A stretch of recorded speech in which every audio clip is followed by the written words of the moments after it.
तव कर कमलवरेण्यक अद्भुत श्रृंग दलिता हिरण्यकशिपु तनुभृंग केशवधृता नरहरि रूपा जय जगदीश हरे जय जगदीश हरे. జయదేవ్ గోస్వామి చెప్తున్నారన్నమాట. దశావతార స్తోత్రము రచించి ఇక్కడ చెప్తున్న మంచి కవి, మంచి భక్తుడు అన్నమాట ఆయన. అలాంటి జయదేవ్ గోస్వామి ఏం చెప్తున్నారంటే తవ కర ఇక్కడ చెప్తున్నారనమాట. తవ అంటే తవ కర కమల, మీ చేతులు కమలం లాంటిది. తవ కర కమల. జయదేవ్ కోసం ఏం చెప్తున్నారు, కర్ర అంటే దీన్ని అంటారు, కర్ర ఇది సెంటర్ భాగాన్ని కర్ర అంటారు. అందుకని మనం దీన్ని ఏమంటాము, కరతాల్ అంటే చేత్తో కొడతాం. కరతాల్ అంటే చేత్తో కొట్టేదన్నమాట సంస్కృతం. తవ కర్ర కమల, మీ చేతులు కమలంలా ఉన్నవి. తవ కర కమల అద్భుత శృంగ, మీ గోళ్ళు అద్భుతంగా ఉన్నవి. మీ గోళ్ళు ఎలా ఉన్నవి? అద్భుతంగా ఉన్నాయి. నరసింహస్వామి గోళ్ళు ఎలా ఉన్నవి? అద్భుతంగా ఉన్నాయి. ఇక్కడ అదే చెప్తున్నారు, మీ గోళ్ళు అద్భుతం. అవి పర్వతాన్ని, శిలల్ని చెక్కడానికి శానంలో ఉపయోగించుకున్నారు. తవ కర కమల వరేణక అద్భుత శృంగ, నీ చేతులు కమలంలా ఉన్నవి, గోళ్ళు ఇంకా అద్భుతంగా ఉన్నవి. తన హిరణ్యకశిపుడి ఛాతి ఎలా ఉంది? దళిత హిరణ్యకశిపు తనుభృంగ. హిరణ్యకశిపుడి ఛాతి పర్వతంలాగా ఉంది, అంటే అంత స్ట్రాంగ్గా ఉంది. మరి పర్వతాన్ని దేనితో కొడతారు? శానంతో కొడతారు కదా, శానంతో చెప్తారు. సుత్తుతో కొట్టరు. సుత్తుతో కొట్టినా శానంతోనే. శానం ఉండాలి. పర్వతాన్ని చెక్కాలంటే శానము. భగవంతుడు గోళ్ళు శానంలో ఉపయోగపడ్డవి. హిరణ్యకశిపుడి ఛాతీని చేల్చడానికి భగవంతుడి గోళ్ళు ఛాతీలో అయిపోయేవి. హిరణ్యకశిపో తనుభృంగ. సాధారణంగా కలువ పువ్వు చుట్టూ తుమ్మెదలు తిరుగుతాయి కదా. తుమ్మెదలు తెలుసు కదా, దాన్ని ఏమంటారు బాబు? తుమ్మెదే అంటారు కదా. కలువ పువ్వు చుట్టూ తుమ్మెదలు తిరుగుతాయి. తుమ్మెద కలువ పువ్వు నాశనం చేస్తుంది. తిరిగి తిరిగి తిరిగి ఏం చేస్తుంది? అది రసాన్ని తీసుకొని పువ్వు నాశనం చేస్తుంది. నరసింహస్వామి కేసులు అలాగ లేదు. నరసింహస్వామి కేసులు అలా లేదు. తవ కర కమలం అద్భుత శృంగ దళిత హిరణ్యకశిపు తను భృంగ. భృంగ అంటే తొమ్మిద. ఇక్కడ తొమ్మిదే పువ్వు నాశనం చేసింది. అలాంటి నరసింహదేవుడు కమలము సాధారణమైంది కాదు, అద్భుత శృంగ. అలాంటి నరసింహదేవుడికి నేను ప్రణమిల్లుతున్నాను. కేశవధృత నరహరి రూప జయ జగదీశ హరే జయ జగదీశ హరే. జయదేవ్ గోస్వామి ప్రార్థన చేస్తున్నారు నరసింహదేవుడికి. దశావతార స్తోత్రంలో ఇదొక స్తోత్రం. 10 అవతారాల కోసం చెప్పారు కదా జయదేవ్ గోస్వామి. నరసింహ స్తోత్రం ఈ విధంగా చెప్తున్నారన్నమాట. సో నరసింహదేవుడు అవతారం యొక్క ప్రయోజనం ఏమిటి? మనము అడిగామనుకోండి, నరసింహదేవుడిని అడిగామనుకోండి, హిరణ్యకశిపుడు చంపడం ముఖ్య ఉద్దేశం కాదు. హిరణ్యకశిపుని చంపడము ముఖ్య ఉద్దేశం కాదు. భగవంతుడు అనంతుడు, ఆయన శక్తులు కూడా అనంతమే. ఒకానొక శక్తిని పంపించి హిరణ్యకశిపుడికి వధ చేయొచ్చు, చేపించగలడు భగవంతుడే ప్రభు. హిరణ్యకశిపుడిని చంపడం మెయిన్ ఉద్దేశం, ముఖ్య ఉద్దేశం కాదు నరసింహ భగవానుడికి. ఆయన ఉద్దేశం ఏంటి? ఆహ్లాద దాయినే. ప్రహ్లాదుడు లాంటి భక్తులకి ఆనందాన్ని ఇవ్వడమే ఆయన ఉద్దేశము. అందుకనే ప్రహ్లాదుడు లాంటి భక్తులకి ఆనందం ఇవ్వడానికే ఈ భౌతిక సంసారంలో అనేక లీలలు చేయడానికే భగవంతుడు వస్తాడు ఇక్కడికి. కృష్ణుడిగా, రాముడిగా, నరసింహ, వామన, వరహ. ముఖ్యంగా 2 లీలలు ప్రాముఖ్యమైనది, కృష్ణలీల, రామలీల. ఇలాంటి లీలలు స్మరణ చేసి భగవంతుడు ఎప్పుడైతే లీలలు అయిపోయిన తర్వాత వెళ్ళిపోతాడో వైకుంఠానికి, ఈ లీలలు లిఖిబద్ధకం చేస్తారంట వ్యాసుల వారు వచ్చి. మళ్ళీ అదే భగవంతుడు వ్యాసుల వారుగా వచ్చి గ్రంథ రూపంగా, ఇంతవరకు శబ్ద రూపంగా ఫామ్లో ఉన్నవి, ఇప్పుడు గ్రంథ రూపంగా ఫామ్ చేసి దాని గ్రంథాలు రచిస్తారు. ఈ గ్రంథాలు సాధారణమైన మనలాంటి వ్యక్తులు చదివి లీలలు విని తరిచి ఆనందం అనుభవిస్తారు. ఇది భగవంతుడి యొక్క అవతారణ ప్రయోజనం. అంతేగాని ఆయన గోలోకం నుంచి రావడానికి పెద్ద ఇదేం కాదు, అసురు సంహారమే కాదు. భగవద్గీతల్లో కృష్ణుడు చెప్తున్నాడు కదా, దుష్ట సంహారము, ధర్మాన్ని స్థాపించడానికి, అసురు సంహారం చేయడానికి, తర్వాత సాధువులను రక్షించడానికి సంభవామి యుగే యుగే అంటారు కదా. కానీ అది కాదు ముఖ్య ఉద్దేశం. కుంతి మహారాణి చెప్తుంది శ్రీమద్ భాగవతం 8వ అధ్యాయంలోనే, మొదటి క్యాంట్లో 8వ అధ్యాయంలో చెప్తుంది, కృష్ణ నీ అవతారం యొక్క ప్రయోజనము అది కాదు, నీ అవతారం ప్రయోజనము ఏదైతే ఇప్పుడు నేను చెప్పాను అది. కృష్ణుడిగా, రాముడిగా వస్తావు, అనేక లీలలు చేస్తావు, చేసి వెళ్ళిపోయిన తర్వాత ఆ లీలలు స్మరించుకొని ఈ భౌతిక సంసారంలో బద్ధజీవులు విముక్తులవుతారు. తవ కథామృతం తప్త జీవనం. చనిపోతున్న వ్యక్తికి నీ కథ ప్రాణం పోస్తుంది. గోపికలు చెప్తున్నారు, తవ కథామృతం తప్త జీవనం శ్రవణ మంగళం. గోపికలు చెప్తున్నారు కదా, నీ కథ తప్పిస్తున్న జీవులకి అమృతం లాంటిది. శ్రవణ మంగళం శ్రీనికేతనం. నీ కథ శ్రవణము, భగవంతుడి కథ ఏంటి, మంగళం చేపిస్తుంది. మనము మంగళం అవుతాము, ఇంటిలో కూడా అంత మంగళమే. మంగళం అంటే అంత విఘ్నం పోతుంది, హ్యాపీ, అందరూ కూడా హ్యాపీగా ఉంటారు. ఇంగ్లీష్లో అదేనా ఏ ప్రభు, ఇంగ్లీష్లో అందరూ హ్యాపీగా ఉంటారు. అమంగళాలు పోతాయి అన్నమాట, అన్ని అమంగళాలు పోతాయి, అంతా కూడా హ్యాపీగా ఉంటారు, అన్నీ కూడా పోతాయి. చూడండి తర్వాత ఏం చెప్తున్నారు, ఈ భూప్రపంచంలో అతి పెద్ద దానము, దానము కాదు, భోజనం కాదు, ప్రసాదం కాదు, వస్త్రదానం కాదు, అతి పెద్ద దానం ఈ భూప్రపంచంలో నీ కథ వినిపించడమే అతి పెద్ద దానము. ఎవరైతే భగవంతుడి కోసం గానం చేస్తారో వాళ్ళు అతి పెద్ద దానిగా నిలబడతారు. భువి గృణంతి భూవిధ జన. ఈ భూప్రపంచంలోని అతిపెద్ద దానం ఏంటి, భాగవతం గానం చేయడము అతిపెద్ద దానము. దీనికి మించిన దానం లేదు. ఎలా, దీని ప్రభుపాదుల వారు ఎప్పుడు ఒక ఉదాహరణ ఇస్తూ ఉంటారు.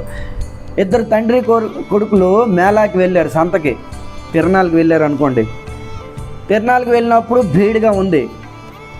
భీడుగా ఉన్నప్పుడు తండ్రి వేరే అయిపోతాడు, పిల్లవాడు వేరే అయిపోతాడు, రైట్. పిల్లవాడు తండ్రి దూరం అయిపోయాడని ఏడుస్తూ ఉంటాడు. అప్పుడు కొంతమంది వ్యక్తులు నలుగురు చూస్తారనమాట పిల్లవాడు ఏడుపు ఆపడానికి ఒక వ్యక్తి వెళ్తాడు, భోజనం పెడతారు, రైట్. భోజనం పెడతారు, భోజనం తిని తర్వాత మళ్ళీ ఏడుస్తాడు. భోజనం ఎంతవరకు ఉంటుంది, ఈ పూట ఉంటుంది, సాయంత్రం ఆకలేస్తుంది. భోజనం తిని తర్వాత ఏడ్చాడు. ఇంకొక వ్యక్తి వెళ్ళాడు, అరే వీడికి డబ్బులు లేవుకోవాలా అనేసి 100 రూపాయలు జోబులో పెట్టాడు, డబ్బులు తీసుకున్నాడు, మళ్ళీ ఏడుపు స్టార్ట్ చేశాడు. ఇంకొక వ్యక్తి వెళ్ళాడు, అరే వీడికి చలేస్తుందేమో చాలువ కప్పుదాం, దుప్పటి కప్పుదాం అనుకుని వెళ్ళాడు, దుప్పటి కప్పాడు, మళ్ళీ ఏడుస్తున్నాడు. రకరకాలుగా ప్రయోజనం చేస్తున్నారు. ఇందులో ఒక వ్యక్తి, తెలివిగల వ్యక్తి ఏం చేశాడు, వెళ్ళి ఈ వ్యక్తిని పోలీస్ స్టేషన్కి అప్పచెప్పాడు. అయ్యా, ఈ పిల్లవాడు తండ్రి నుండి వియోగం అయిపోయాడు, ఏడుస్తున్నాడు.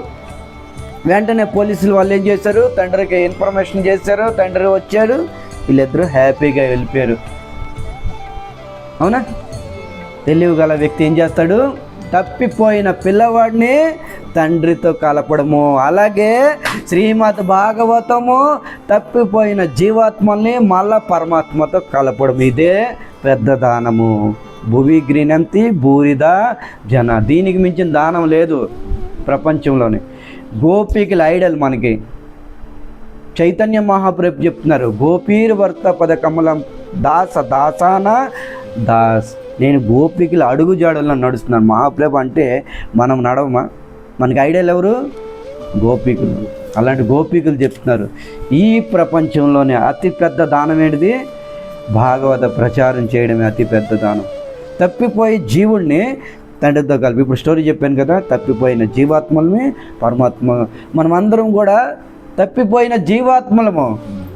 తండ్రి యొక్క అడ్రస్ తెలియట్లే. నిజమైన తండ్రి ఎవరు? జగన్నాథుడు. నిజమైన తండ్రి ఎవరు? జగన్నాథుడు. అలాంటి జగన్నాథుడిని, కృష్ణుడిని కలిపేదే శ్రీమద్ భాగవత శ్రవణం ద్వారా. అందుకే నేను చెప్తున్నారు, తవ కథామృతం తప్త జీవనం. ఏ కృష్ణ, మీ విరహ భావంలో మేము ఎప్పుడో చనిపోయాము. మళ్ళా మీ ప్రాణము, నీ యొక్క కథా శ్రవణము మాకు ప్రాణం పోసింది. కథ ద్వారా జీవనం. సో భగవంతుడు అవతారణ ప్రయోజన లీలలు చేసి మనల్ని ఆనందం ఇవ్వడానికి, మనల్ని ఆనందంగా ఉంచడానికి, ఇది ముఖ్య ఉద్దేశం. అలాగే నరసింహదేవుడి యొక్క అవతారణ ప్రయోజనం ఏంటి? ఆహ్లాద దాయినే. ప్రహ్లాదుడికి ఆహ్లాదాన్ని, ఆనందాన్ని ఇవ్వడానికి నరసింహదేవుడు వస్తాడనమాట. నరసింహదేవుడు ఎక్కడి నుండి వచ్చాడు? స్తంభం నుంచి. సుఖదేవ్ గోస్వామి చెప్తున్నారు చూడండి. సుఖదేవ్ గోస్వామి ఏం చెప్తున్నారు? స్తంభంలో నరసింహదేవుడు లేడు, అబద్ధం. స్తంభంలో భగవంతుడు ఉంటాడా? స్తంభంలోని కాంక్రీట్ ఉంటుంది, ఐరన్ ఉంటుంది, సిమెంట్ ఉంటుంది. సత్యం విదాతం నిజ భృత్య భాషితం వ్యాస్తిం చ భూతే స్వకిలే సుచాత్మనా.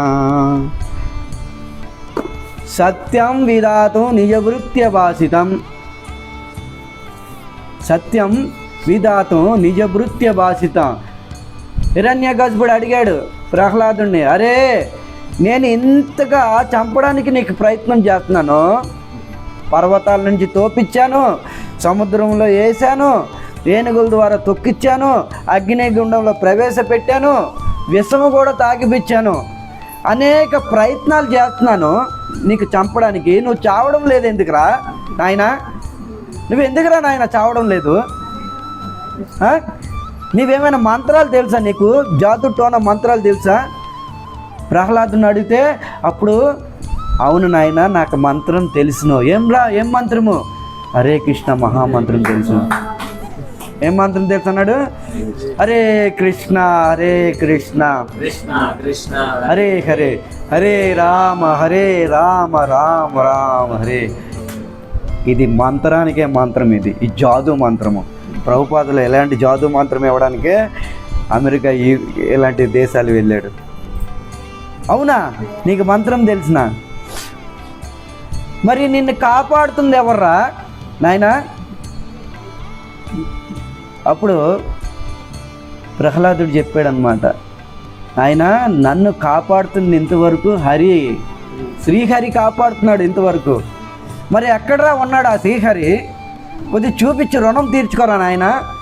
ఈ విధంగా అన్నాడు, కొద్దిగా చూపించి తండ్రి రుణం తీర్చుకో. అప్పుడేం చెప్తున్నాడు? అందుగలడిందు లేడు సందేహము వలదు, ఎందెందు వెతికినా అందందే గలడు. నాయన ఎక్కడ లేడు, అన్ని చోట్ల ఉన్నాడు. వదంతి తత్వం విదత్తత్వం యజ్ఞాన అవ్యయం బ్రహ్మేతి పరమాత్మేతి భగవాన్ ఇతి శబ్దయే. భగవంతుడిని శ్రద్ధ పెట్టి చూడు, రాయిలో కూడా దొరుకుతాడు భగవంతుడు. రాయిలో కూడా హిరణ్యకశిపుడిని మాధ్యం చేసి భగవంతుడు మనలాంటి ప్రజలందరికీ ఒక శిక్షణ ఇస్తున్నాడు. ఏ భౌతికమైన ప్రజలారా, బద్ధజీవులారా, నువ్వు శ్రద్ధ పెట్టు, నేను రాయిలో కూడా ఉంటాను. అవునా? రాయిలో ఉన్నాడా లేదా? మరి స్తంభం ఏంటి? రాయే కదా. భగవంతుడు ఆవిర్భవించి స్తంభం నుంచి మనలాంటి అందరికీ గుణపాఠం చెప్పాడు, ఒక మంచి శిక్షణ. చాలామంది అంటారు కదా, అరే హిందువులు ఈ రాయిల్ని మొక్కుతారు, వాళ్ళని మొక్కుతారు, వీళ్ళకేం పని పట్టలేదు. అరే నువ్వు శ్రద్ధ పెట్టు, భగవంతుడు రాయిలో కూడా ఉంటాడు. నిరూపించడానికి భగవంతుడు స్తంభాన్ని పగలగొట్టి హిరణ్యకశిపుడి దగ్గరికి వచ్చి బ్రహ్మ ఇచ్చిన వరాలన్నీ కూడా శాంతింపజేశాడు. బ్రహ్మ ఇచ్చాడు కదా, పైన చావును కిందన చావును. హిరణ్యకశిపుడు కోరుకున్నాడు కదా, పైన చావును కిందన చావును, గాలిలో కాదు, భూమి మీద, ఆకాశం మీద కాదు, భూమి మీద కాదు, నీటిలో కాదు, ఎటువంటి అస్త్ర శస్త్రాలతో చావును, మనిషితో చావును, మృగంతో చావును, దేవతలతో చావును, రకరకాలుగా ఆల్మోస్ట్ అమరుడు హిరణ్యకశిపుడు. బ్రహ్మకు కూడా అర్థమై వీడు చచ్చేవాడు కాదు కానీ చంపేవాడు. వీడు అందరిని చంపడానికే పుట్టాడు. వీడు ఇంత పెద్ద టెర్రరిస్ట్గా తయారయ్యాడు, అందరిని ఇబ్బంది పెడుతున్నాడు. వీడు చావడు. అలాంటి బ్రహ్మకు కూడా అర్థం కాకుండా విచిత్రమైన ఒక రూపం ధరించాడు. ఏం రూపము? స్తంభే సభాయ నా మృగం నా మానుస. సుఖదేవ్ గోస్వామి చెప్తున్నాడు, అద్భుత వర్ణన. స్తంభంలోని వెలిసాడంట. ఎలా ఉన్నాడు? నా మృగం. మృగం అనలేము, మనిషి అనలేము, ఆయన మృగం అనలేము. అవునా? అలాగని మనిషి కూడా ఎలా? నారసింహ. జై బోలో నరసింహదేవ్ భగవానికి, భక్త శిరోమణి ప్రహ్లాద్ మహారాజ్కి. నరసారథుల అవతారం ధరించాడు నారసింహుడు. నరసింహ రూపంగా ఆయన అన్నాడు కదా, హిరణ్యకశిపుడు ఏమన్నాడు? మృగంతో కాదు, నరుడితో కాదు. ఆయన మృగము కాదు, నరకమ. వీడే ప్లాన్ వేస్తే వీడి బాబు హరి మాస్టర్ బ్రెయిన్. ఆయన ఎంత ప్లాన్ వేయాలి? మందే బ్రెయిన్ కాదు, మంద మామూలు బ్రెయిన్. ఈ బ్రెయిన్కే బ్రెయిన్ ఇచ్చిన సుప్రీము ఆయనకి అంత బ్రెయిన్ ఉంటుంది. ఆయన దగ్గర మన ఆటలు పప్పులు, మన పప్పులు ఉడకవు ఆయన దగ్గర. హిరణ్యకశిపుడు లాంటి పప్పులు ఉడకలే, ఇంకా మన లాంటి వాళ్ళ సంగతి ఏంటి? మనం చాలా గర్వంతో అహంకారంతో భగవంతుడితో ఢీ కొట్టాలనుకుంటాం. అరే పిచ్చి తండ్రి, పడిపోతావు, జాగ్రత్త. భగవంతుడు ఆయన అనంతుడు, ఆయన విరాట్, అనంతుడు. నువ్వు స్థులింగ మాత్రమే. ఒక అంటే నేను ఇలా మన్నాండాలు కాదు, బ్రహ్మాండాలు ఎగిరిపోతావి. మనం అంతా అక్కడ భగవంతుడు భగవంతుడే. సో ఒక భక్తుడు మాట నెరవేర్చడానికి వచ్చేసాడంట. నా భక్తుడు మాట అసత్యం కాదు ఇది. అలాగే మీకు దీని మీద ఇంకొక సిద్ధాంతం చెప్తా చూడండి, మీరు ఇప్పటి వరకు వినలేదు. భక్తుడు చెప్పాడు, భక్తుడి మాట అసత్యం అవ్వకూడదు. భక్తుడి మాట కొరకు నేను ఎలాగైనా ఏ రూపమైనా ధరించి వచ్చేస్తాను కదా అన్నాడు. సత్యం విధాతం నిజభృత్తే భాషిత. భక్తుడు మాట అసత్యం అవ్వకూడదు అనేసి భగవంతుడు వచ్చేసాడు. అలాగే మనం ఈరోజు జపం చేస్తున్నాం కదా, మన చేసిన జపంతో మనం వైకుంఠం వెళ్ళము. మనకు తెలిసిన ఏ విధంగా చేస్తున్నామో, హరే కృష్ణ హరే కృష్ణ కృష్ణ ఉమ్ము తుప్పలు తప్ప ఏమి రావు. మనం చేసే జపం ద్వారా వైకుంఠం వెళ్ళము. ప్రభుపాదులు వారు చెప్పారు, నా భక్తులు 16 మాలు జపం చేస్తారు, 4 నియమాలు పాటిస్తారు, వైకుంఠానికి వెళ్ళిపోతారు. ప్రభుపాదుల మాట రక్షించడానికి భగవంతుడు మనల్ని తీసుకోవడానికి వస్తాడు. ఇది సత్యం విధాతు నిర్జభుత్యవాసితం. మనం చేసే జపము, మనం చేసే సేవతోనే ఎప్పుడు వెళ్ళము. ఇది ఆలోచించుకోండి. ప్రభుపాదులు వారు చెప్పారు, భగవంతుడు వస్తాడు. ఇది నమ్మకం ప్రభుపాదుల మీద పెట్టుకోండి. ఈ ఆధ్యాత్మిక పరుగు మనం వైకుంఠం వెళ్ళిపోవడం కాదు, గుర్తుంచుకోండి. ఈరోజు మనం ఏదైతే పరుగులు చేస్తున్నామో, జపమో తపమో ప్రచారము శ్రవణం కీర్తనం ఎన్నైతే చేస్తున్నామో, భక్తి నవవిధ భక్తి అంగాలు, మనం వైకుంఠానికి చేరుకోవడానికి కాదు. మనకి అంత శక్తి సమర్థత లేదు వైకుంఠానికి వెళ్ళడానికి. రైట్? మన ప్రయత్నం అంతా ఒక శుద్ధ భక్తుడు ఆచార్యుడి దగ్గరికి వెళ్ళడానికే. ఆచార్యుడి దగ్గరికి వెళ్ళిపోయామా ఆయన తీసుకొని వెళ్తాడు. ఆయనది బాధ్యత, రెస్పాన్సిబిలిటీ, బాధ్యత ఆయనది. మనకంత శక్తి లేదు ప్రభు వైకుంఠం వెళ్ళడానికి. ప్రభు ఇది గుర్తు, అపారమైన నమ్మకం ఉండాలి ఆచార్యుల మీద, ప్రభుపాదుల మీద, భక్తి సిద్ధాంత సరస్వతి గోస్వామి మీద, భక్తి వినోద ఠాకూర్, జగన్నాథ్ బాబాజీ, గౌర్ కిషోర్ బాబాజీ, సట్ గోస్వామిల మీద, రూప్ సనాతనుల మీద, ఇలాంటి వాళ్ళ మందన అపారమైన నమ్మకం ఉండాలి. వాళ్ళు నన్ను రక్షిస్తారు. ఇది నా ఫ్యామిలీ. నా ఫ్యామిలీ బ్యాక్గ్రౌండ్ ఏంటి? ఇది. వాళ్ళు నన్ను రక్షిస్తారు. ఈ నమ్మకంతో మనం జపం, తపం, ప్రచారం ఇది చేస్తే అప్పుడు ఈ శ్లోకం లాగవుతుంది. ఏం చెప్పారు? సత్యం విధాతో నిజభృత్య భాషితం. నా భక్తుడు చెప్పాడు, నేను ఖచ్చితంగా జగన్నాథ్ ప్రభుని తీసుకొని వెళ్ళడానికి వస్తాను అని. భగవంతుడు వస్తాడు, లేకపోతే భాను ప్రభు. సత్యం విధాతో నిజభృత్య భాషితం. మన ఆధ్యాత్మిక పరుగు ప్రభుపాదుల వారి దగ్గరికి చేరుకోవడానికి. ఆయన కదా మెయిన్ మనకి. ఆయన దగ్గరికి వెళ్ళామనుకోండి, ఆయన తీసుకొని వెళ్తాడు. ఏం చెప్పాడు ఆచార్యుడు? మీరు రండి, ఈ విధంగా ప్రచారం చేయండి, ఈ విధంగా ఫాలో అవ్వండి, వైకుంఠ ద్వారాలు తెరుచుకుంటాయి. ఒకవేళ వైకుంఠ ద్వారం తెరవకపోతే బ్యాక్ డోర్ కీ నా దగ్గర ఉంది, నేను బ్యాక్ డోర్ కీ తెస్తాను, అప్పుడు మీరు రండి. ఛాలెంజ్ చేశాడు. ఆ ఛాలెంజ్ ఒక శుద్ధ భక్తుడు, శుద్ధ ఆచార్యుడే చేయగలడు. మీలాంటి మాలాంటి వాళ్ళు చేయలేము. అందుకనే సత్యం విధాతో నిజభృత్య భాషితం. స్తంభాసభాయ నా మృగం నా మానుష. నా మృగం కాదు, సింహం కాదు, మనిషి కాదు. అలాంటి విచిత్ర రూపంలోని స్తంభం పగలగొట్టి వచ్చి ఏం చేశాడు? హిరణ్యకశిపుడికి ఆపరేషన్ చేశాడంట. మొట్టమొదటి ఆపరేషన్ జరిగిందండి ప్రభు. ఆర్థోపెడిక్ ఆపరేషన్, బైపాస్ సర్జరీ అప్పుడు జరిగిందంట. అప్పుడు నుంచి పెద్ద ఆపరేషన్, గుండె ఆపరేషన్ చేయిస్తాడు. గుండెతో పాటు పొట్ట కూడాను చేసిన తర్వాత ఏం చేశాడు? పేగులు వేసేసుకున్నాడు మెడలోని. లక్ష్మీదేవి అందరూ చెప్తున్నారనమాట, బ్రహ్మాది రుద్ర దేవతలు అందరూ, అమ్మా మీ స్వామి, మీ వారు వచ్చారు, ఆవిర్భావం జరిగింది, వెళ్ళి మాల పట్టుకొని వెయ్యమ్మా అని మాల ఇచ్చారంట బ్రహ్మ రుద్రుడు అందరూ అమ్మవారికి, లక్ష్మీదేవికి. మాల తీసుకొని వెళ్ళింది. అదే భర్త అంటే నా వాడే, కానీ మూడు సరిగ్గా లేదు. ఒక్క లెంపకాయ కొట్టాడంటే నేను నేల ఖర్చుకుంటాను, ఇప్పుడు నేను వెళ్ళని పారిపోయింది. భర్త నావాడే, నో డౌట్, కానీ ఈయన మూడు బాగలేదు. ఇప్పుడు ఉగ్ర వీరంలో ఉన్నాడు ఆయన. ఇలాంటి ఉగ్ర స్వరూపంలో ఉన్న వ్యక్తి దగ్గరికి ఎవరు వెళ్తారు? భయభీతుల భార్య భయపడి పారిపోయి. అందుకనే నరసింహస్వామి ఆలోచించాడు, అరే నా అవతారం జరిగిపోయింది, ఆవిర్భవించాను, వచ్చాను, హిరణ్యకశిపుడు సంహారం అయిపోయింది, ఎవరు కూడా మాలలు తేవట్లేదు నాకు వేయడానికి. అప్పుడు ఏం చేశాడు? హిరణ్యకశిపుడు పొట్ట చీల్చి పేగులే అలంకరణగా ధరించుకున్నాడు. ఇది దీని యొక్క రహస్యము.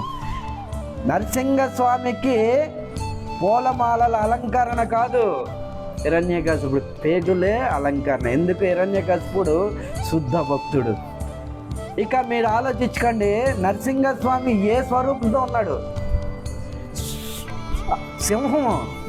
సింహానికి అలంకరణ పేగులే, అవునా? కృష్ణుడిగా వస్తే అది వేరే, రాముడిగా వస్తే అందంగా అది వేరే. సింహానికి అలంకరణ ఏంటి? పేగులే. అందుకనే ఆలోచించాడు. హరి అంటే ఏంటి ప్రభు? హరి అంటే ఏంటి? హరి అంటే సింహం. సింహాన్నే హరి అంటారు, సంస్కృతంలో సింహాన్ని హరి అంటారు. హరి అవతారం ధరించాడు. అందుకనే ఆ సింహానికి పేగుల అలంకరణ. అందుకనే శుద్ధ భక్తుడు పేగులు తీసుకొని అలంకరించుకున్నాడు. చూడండి నరసింహదేవి ఫోటోలను ఎక్కడైనా చూడండి, మాల ఉంటుంది మీకు. హిరణ్యకశిపుడు పేగులే ఉంటాయి. సింహానికి అలంకరణ పేగులు. తన జూలి అంతా కూడా రక్తపు మడుగులతోని చక్కగా కూర్చొని ఉన్నాడు. ఇలాగా హీరో, ఫేవరెట్ హీరో, నా ఫేవరెట్ హీరో హిరణ్యకశిపుడు. అప్పుడు సమస్త దేవీ దేవతలందరూ కూడా వచ్చారు. నరసింహస్వామి ఆవిర్భావం జరిగింది, రండి పదండి టెంపుల్కి వెళ్దాం, దర్శనం చేసుకుందాం. అందరూ వచ్చారు. బ్రహ్మ రుద్ర ఇందాక ఒకటి అయిపోయింది, ఇప్పుడు ఒకటి చెప్పుకున్నాం శ్లోకం. ప్రభు ఇందాక మందిరంలో ఒకటి చెప్పుకున్నాం కదా, బ్రహ్మ వాచ బ్రహ్మ స్తుతి చేశాడు, ఇప్పుడు రుద్రుడు స్తుతి చేస్తాడు. అదేంటిదో అనేది మనం చెప్పుకుందాం. ఓకే, 1 by 1 స్తుతి చేస్తూ ఉంటారు అనమాట అందరూ కూడా.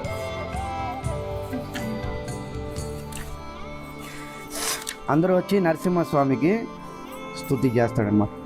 చూడండి, మనం మందిరానికి వెళ్తున్నాము, మీరు కానీ నేను కానీ ఎవరైనా సరే మందిరంకి వెళ్ళి ఏది చేసి చేయకపోని స్తోత్రం చేయాలి. మనం ప్రణామాలు చేస్తాం కదా, భగవంతుడి దగ్గరికి వెళ్ళి దండవత్ ప్రణామాలు చేయాలి. ఈ ప్రణామం ఎప్పుడు శ్రేష్టమవుతుంది ఒకటి గుర్తుంచుకోండి. ముందు భగవంతుడి దగ్గరికి వెళ్ళి తన పాదాల నుంచి ముఖారవింద వరకు కూడా ఆస్వాదించాలి. ఆ యొక్క అందచందాల స్వరూపాన్ని మనం తాగాలి. తాగిన తర్వాత దండవత్ ప్రణామాలు చేయాలి. లేచిన తర్వాత మళ్ళీ చూడాలి. చూసిన తర్వాత మీకు నచ్చినది, మీకు వచ్చినది ఒక శ్లోకము, ఒక స్తోత్రము స్తుతి చెయ్యాలి భగవంతుడికి. అప్పుడే కృష్ణుడైనా రాముడైనా నరసింహుడైనా ఆశీర్వాదం ఇస్తాడు. ఎంతవరకు స్తుతి స్తోత్రం చేయమో మందిరంలోని భగవంతుడి దగ్గరికి వెళ్ళి అది సంపూర్ణం అవదు, కేవలము ఎక్సర్సైజ్ మాత్రమే. రూప్ సనాతనం చెప్పారు, ఎక్సర్సైజ్ మాత్రమే. అందరూ పడుతున్నారు, నేను పడతాను దండవత్ ప్రణం, ఇది ఎక్సర్సైజ్. ఒక శ్లోకము మీకు నచ్చింది ఏదో ఒకటి, భాగవతంలో ఏదో ఒక శ్లోకము మీకు నచ్చింది, భీష్మస్తుతి కానీ నరసింహస్తుతి కానీ వృత్తాస్తులు కానీ ఏదైనా ఒక్క శ్లోకం చిన్నదైనా సారు, మీకు గుర్తు ఉండకపోయినా పర్వాలేదు, రాసుకొని వెళ్ళి చదవండి. రాసుకొని వెళ్ళి భగవంతుడి ముందు చదవండి. అప్పుడు భగవంతుడు అనుకుంటాడమ్మా, మళ్ళా నాకు ఎవరో స్తుతి చేయడానికి భక్తులు వచ్చారు అనేసి. ఇది గుర్తుంచుకోండి, ఇది సిద్ధాంతం. సో ఈ విధంగా నరసింహదేవుడికి అనేక దేవీ దేవతలు అందరూ, దేవీలు కాదు ఓన్లీ దేవతలే, దేవతలందరూ స్తుతి చేస్తున్నారు. అక్కడ బ్రహ్మ స్తుతి చేశాడు. ఇప్పుడు రుద్ర వాచ, రుద్రుడు అంటే ఎవరు? శివుడు. శివుడు కూడా రకాలు ఉంటారు చూడండి, అందరూ శివుడు కాదు. శివుడు అంటే ఎవరు? సదాశివుడు వేరే, ఏకాదశి రుద్రులు వేరే. సదాశివుడు వేరే, ఏకాదశి. సదాశివుడు అనేది నిత్యం, సదాశివుడు అనేది నిత్యము, నిత్యధామం అయింది. కైలాస శిఖరంలో సదాశివుడు ఉంటాడు. ఆ సదాశివ యొక్క అంశతోనే ఏకాదశి రుద్రులు వస్తారు. ఆ ఏకాదశి రుద్రులనే ప్రళయం చేస్తారు. మన డిపార్ట్మెంట్ ప్రళయం ఏదైతే బ్రహ్మాండం యూనివర్సల్ ఉంటుందో. సో ఇవి కోపకాలే యుగాంతస్తే హతోయా మసురల్పకం తస్తుతం పాహ్యుపస్తృతం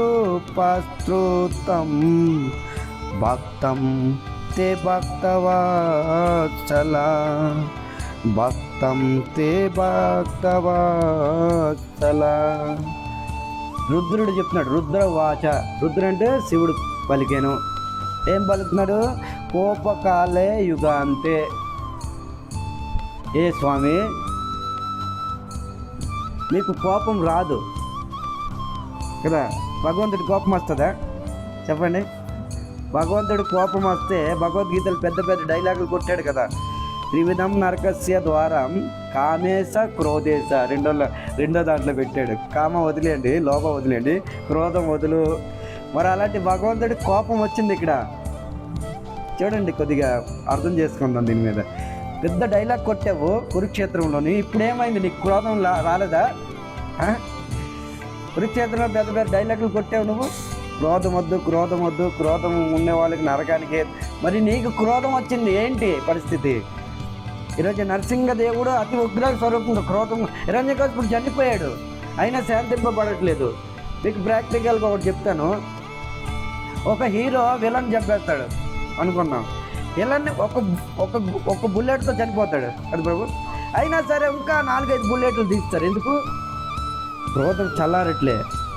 అదే విధంగా హిరణ్యకశిపుడు చనిపోయాడు, వాడు చీల్చేసాడు, చంపేశాడు, అయినా సరే క్రోధం తగ్గట్లే. అంత తీవ్రంగా ఉంది. అంటే ఎంత కోపం ఉందో వాడి మీద చూడండి. చాలా హింస పెట్టాడు. నా భక్తుడిని హింస పెడతాడా? వీడు ఎవడు నా భక్తుడిని హింస పెట్టడానికి? నా భక్తులు హింస పడితే నేను సహించును. నా భక్తుల్ని హింస పెట్టకూడదు. నువ్వు ఏదైనా చేసుకో, ధర్మం చేస్తావు అధర్మం చేస్తావు, అది నీ కర్మ క్రియ, తర్వాత నరకానికి ఎక్కడికి పోతావు, నువ్వు అనిపిస్తావు. కానీ నా భక్తులను మాత్రం నా భక్తుల జోలికి మాకు. నా భక్తుల జోలికి వెళ్ళావా నేను సహించును. ధర్మాన్ని కూడా ఉల్లంఘించి నేను వచ్చేస్తాను. సమయం అప్పుడైనా నేను అవతరిస్తాను. సమయం ఎప్పుడు వచ్చాడు నరసింహస్వామి. సో ఇది స్వామి, నీకు కోపం రాదు. ఒకవేళ వచ్చిందే అనుకోండి, నరసింహదేవుడు కోపం వస్తుంది, కృష్ణుడు కోపం వస్తుంది. ఎప్పుడు వస్తుంది? ఇక్కడ శివుడు చెప్తున్నాడు చూడండి, కోపకాలే యుగ అంతే, యుగమ అంతంలో వస్తుంది. యుగం అంతంలో వస్తుంది. చూడండి, భగవంతుడి కోపం ఎప్పుడు వస్తుంది? యుగములో అంతంలో వస్తుంది. అది ఎలా వస్తుంది? డైరెక్ట్గా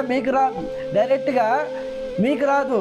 మీకు కోపం వచ్చి మీరు నన్ను మాధ్యం చేసి ఈ క్రోధం ద్వారా ప్రళయం చేపిస్తారు.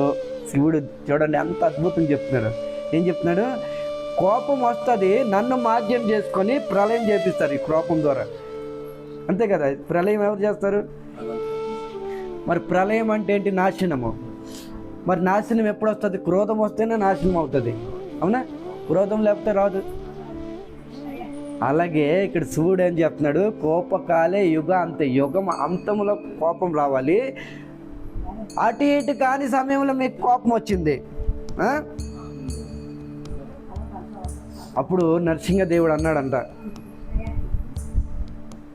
వీడు ఉన్నాడు కదా, వీడు చనిపోయాడు, వాడు అప్పుడు డెడ్ బాడీ ఉంది అక్కడ, వీడు ఉన్నాడు కదా, వీడు నా భక్తుడిని హింసించాడు. ఇలా చేయట్టాడండి ప్రభు, చేయించాడు, చూపించాడు నరసింహదేవుడు స్టైల్. కొద్దిగా ఇమేజ్ చేసుకోండి ఆ సత్యయోగంలోని. వీడు ఉన్నాడు కదా, వీడి కోసం నాకు కోపం వచ్చింది, వీడి గురించి నాకు కోపం వచ్చింది. అసలు కోపం రావడానికి సమస్య లేదు, వీడి నుంచి నాకు కోపం వచ్చింది. ఓకే, వీడి నుంచి కోపం వచ్చింది, హతోయ చంపేశారు మీరు. చూడండి చాలా బాగుంటుంది, చమత్కారంగా ఉంటుంది. హతో మీ ద్వారా చంపబడ్డాడు, డెడ్ బాడీ కూడా అక్కడే ఉంది. ఇంకేదో శాంతింపబడండి, ఇంకెందుకు కోపము? వీడి కోసమే కోపం వచ్చిందంటే వీడు అయిపోయాడు, ఫినిష్, చనిపోయాడు. ఇప్పుడైనా శాంతింపబడండి. అతోయ అయినా సరే వీడు ఎంత మీ దగ్గర ఒక కందిరేగి లాంటి వాడు. వీడు ఏమంటున్నాడు? మీ దగ్గర ఈ హిరణ్యకశిపుడు కందిరేగ లాంటి అతి అల్పక. శివుడు చెప్తున్నాడు ఇక్కడ ఏంటి? అల్పకుడు. హిరణ్యకశిపుడు అల్పకుడా? ఏమవుతుంది? ఏ ప్రభు, హిరణ్యకశిపుడు సాధారణ వ్యక్తి కాదు ప్రభు. భగవంతుడు కూడా చేతులు దొరదపడుతూ ఉంటామంట అప్పుడప్పుడు. మనకి ఎలా దొరదపడతాయి గొడవలు పెట్టుకోవడానికి? భగవంతుడు కూడా చేతులు దొరదపడతామంట ఎవరితో గొడవ పడాలని.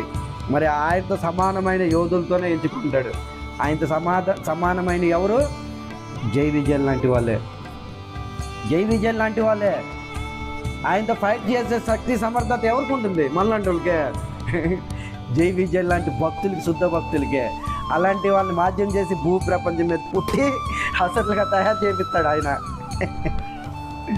తర్వాత ఫైట్ చేస్తాడు వాళ్ళతోని. మీకు సంగతి తెలుసా ప్రభు? వీళ్ళ తమ్ముడు తెలుసా? హిరణ్యాక్షకుడు. వాడు భూమిని బంతిగా చేసి రసాతలంలో దాచిపెట్టేశాడు కదా. వాడు అల్పకుడా? ఇక్కడ శివుడు వాడికి అల్పకుడు అంటున్నాడు. అలాంటి అన్న అల్పకుడా? బ్రహ్మ కోసం తపస్సు చేశాడు. హిరణ్యకశిపు రాజా 36,500 సంవత్సరాలు తపస్సు చేశాడు. ముల్లోకాల చక్రవర్తి అయిపోయాడు. సత్యయోగంలో దేవుడు అయిపోయాడు.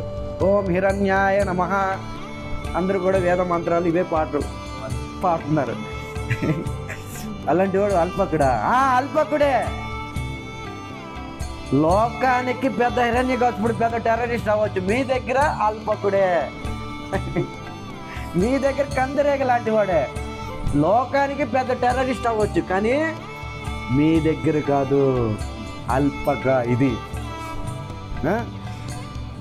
కోపకాలే యుగాంతస్తే హతోయా అసుర అల్పక. ఈ అసురుడు ఎంత అల్పకుడు మీ దగ్గర. శాంతింపబడండి, వాడు అయిపోయాడు, చనిపోయాడు. తత్పుతం సాహృదు వస్త్రుతం. ఏమైనా మీరు మీ క్రోధంతో ప్రహ్లాదుని చంపేస్తారా ఏంటి? హిరణ్యకశిపుడు చంపేశారు. మళ్ళా క్రోధం తగ్గట్లేదు. శివుడికి డౌట్ వచ్చిందంట, మీ క్రోధం ద్వారా ప్రహ్లాదుడు చంపేస్తారేంటి? స్వామి అలా చేయమాకండి. ప్రహ్లాదుడు ఏం చెప్తున్నారు? భక్తుడు. ప్రహ్లాదుడు ఎవరు? భక్తుడు. ఎవరు భక్తుడు? మీ భక్తుడు, నా భక్తుడు కాదు.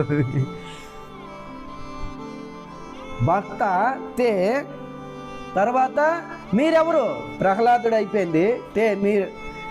మీ భక్తుడు. మరి మీరెవరు? భక్తవత్సల. ఎవరు? భక్తవత్సల. నరసింహదేవుడు ఎవరు? భక్తవత్సలుడు. మనము బండి స్టార్ట్ చేయగానే మనకి గుర్తుకు రాకూడదు ఉగ్రం వీరం మహావిష్ణు, జ్వాలాంత ముఖం, నమస్తే నరసింహాయ. మన ప్రమాదాలను రక్షించడానికి ఆయన కాంట్రాక్ట్ తీసుకొని కూర్చోలే. ఆయన నిజ స్వరూపం ఏంటి? భక్తవత్సలుడు. ఈ బిరుదు ఎవరు ఇచ్చారు?